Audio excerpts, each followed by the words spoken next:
Alright, we have made it to the first of Quill's 2 bad endings. So, we got our girl all white hairified again, and the only option we have to pick here is... Why don't you stay here, Rory? All the other choices were the same as they were for the sweet end up to this point, so here we go. Why don't you stay here, Rory? You still look exhausted.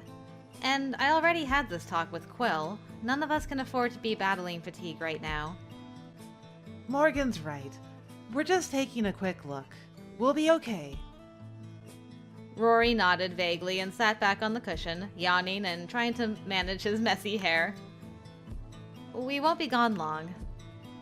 Quill looked up as we left, a deep frown on his face, but he only waved and let us go, and that was the last we ever saw of him. I thought he must not have heard Vale talk about their dream, because he would take something like that seriously enough to fret over us going up.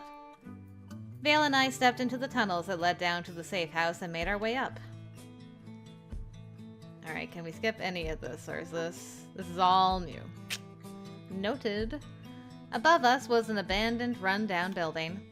As Quill said, this area was on the outskirts beyond even the current rehabilitation efforts. It was in severe disrepair.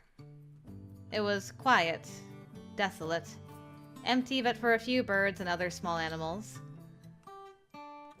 It looked to be early morning when we made our way up, which made sense given when I probably fell asleep.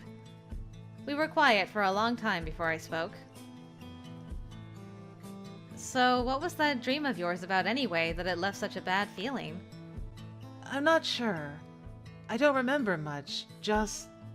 there was fighting. And you don't know if it was a simple dream or if it was... I don't. I can't always tell if a bad feeling is a bad feeling or if it's something more. They gave me a sympathetic smile. That's not what you probably wanted to hear, though. How many times have your bad feelings been nothing? It does happen. It's not as if every single bad feeling precedes some awful situation. That's why I didn't want to worry the others. The others might have wanted to come with us if they knew. To what end? There weren't even any proper weapons in this safe house. It's a hiding place, not some kind of war room. We're lucky Neil had some clothes Rory and I could change into. Look at our group. An office assistant, a lawyer, a computer specialist, a teacher, a historian/student, a writer. You and I are the ones most capable of defending this place, if we're being honest. Even if the others came with us, they wouldn't be much help. If an office assistant and historian/student are our best hope, we're in trouble. I won't argue that. Maybe I should have let Rory come.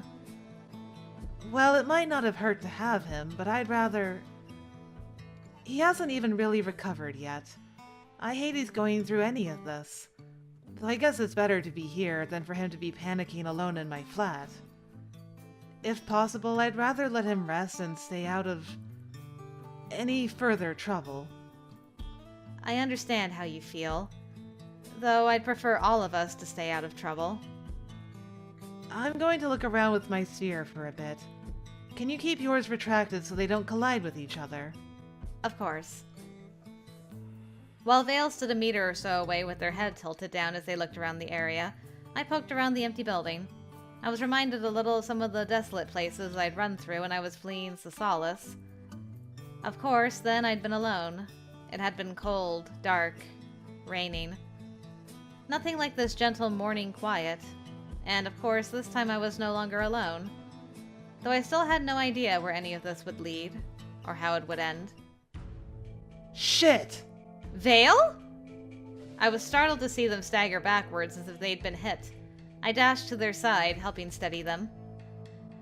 There's someone here. I felt their sphere bump against mine when I... Their words cut off when there in front of us appeared an odd mirror-like distortion in space.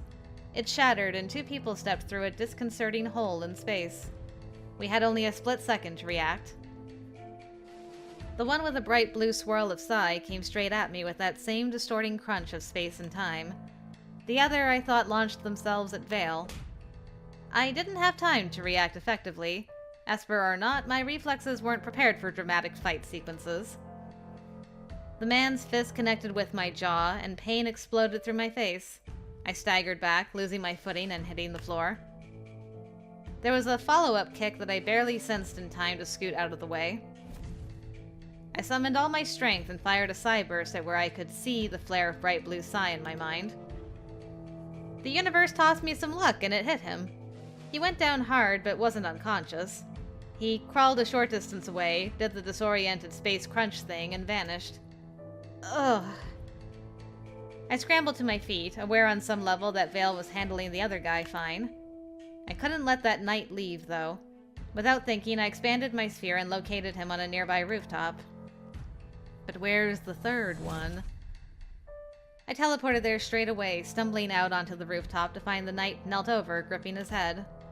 That psi burst had done enough damage he was having a difficult time of it, so that was a good thing. For me, anyway.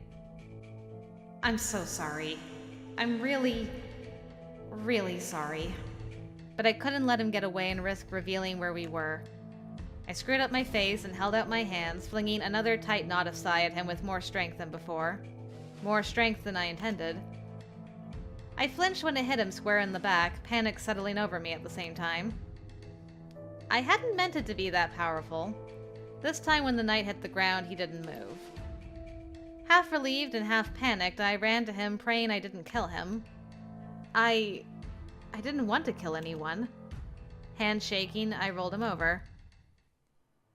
His eyes were wide open, and there was a trickle of blood from his mouth. I wasn't sure he was breathing. No. No, no! I knew this man wasn't a friend. He was probably someone who would not feel the same panic if I was the one on the ground. But it was like my mind went numb at the thought I'd killed him. I didn't want that. I didn't want this. I just wanted to stop him. As I felt awkwardly for a pulse, completely forgetting everything else, there was nothing. Shaking so bad I struggled to move, I leaned down to press my head to his chest, praying for a heartbeat. I didn't want him to be dead. Threat! I sensed it a split second before weapon fire hit the ground beside me. Whipping my head around, I realized another shot was coming. I didn't manage to get a shield up before something struck me in the chest. My entire body went numb, heart seeming like it was vibrating to pieces from the force of that concentrated sound wave. I slammed into the ground but barely felt it.